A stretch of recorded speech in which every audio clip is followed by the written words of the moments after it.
मैं कहीं जा रहा था और ई-रिक्शे में था मैं। मेरे साथ में एक शख्स ने जो है ना, अब वो ई-रिक्शे वाला चलने लगा, तो चलते उसने सवारी के लिए रोक लिया वहाँ पे, किसी जगह के ऊपर। अब वो चलने में थोड़ी ताख़ीर करने लगा, अब उनके साथ मजबूरियाँ होती हैं, सवारी का इंतज़ार करते हैं, उनको पैसे कमाने हैं यार, उनके साथ मजबूरियाँ हैं बेचारों के साथ। अब पीछे से एक लात मारी जो है ई-रिक्शे के अंदर और कहा, "चलो ना जल्दी।" तो उस ई-रिक्शे वाला बेचारा गरीब आदमी था, उसके ज़बान से जो अल्फ़ाज़ निकले हैं ना, मैं सही बताऊँ मेरी आँखें चमक गईं उस वक़्त के अंदर। मुझे बड़ा एहसास हुआ, इतना ज़्यादा एहसास हुआ कि हमारे रवैये क्या हैं मज़दूरों के साथ।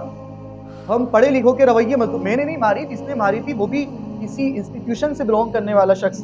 तो जो है जब उसने इस तरह से लात मारी तो उस शख़्स का रवैया ये था कि वो डर तो रहा था, क्योंकि ज़ाहिर-सी बात है आप पढ़े-लिखे हैं तो गरीब बंदा डरता है।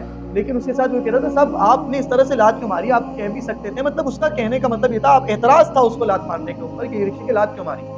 और मेरा भी यही कहना है, आपके नहीं समझ में आ रहा, आपको देर हो रही है, उतर के चले जाएँ यार, अपनी अपनी गाड़ी से चले जाएँ। अख़लाक भी कोई चीज़ होती है, किरदार भी कोई चीज़ होती है। जैसे आपको जल्दी है कहीं जाने की, ऐसे उस ई-रिक्शे वाले को पैसे कमाने की भी ज़रूरत है। दोनों कॉम्बिनेशन साथ होगा तो ही तो आगे गाड़ी चलेगी ना।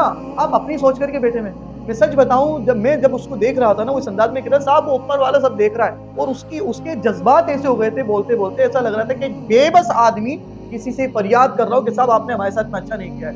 साहब फ़िरौन के तो हम किस्से सुनाते हैं, हम में फ़िरौनियत जो भरी पड़ी है, और दाढ़ी टोपी के साथ फिर हम बाहर घूम रहे हैं। अल्लाह के यहाँ किस मुँह से खड़े होंगे इन मज़लूमों की हाय लेने के बाद में हम।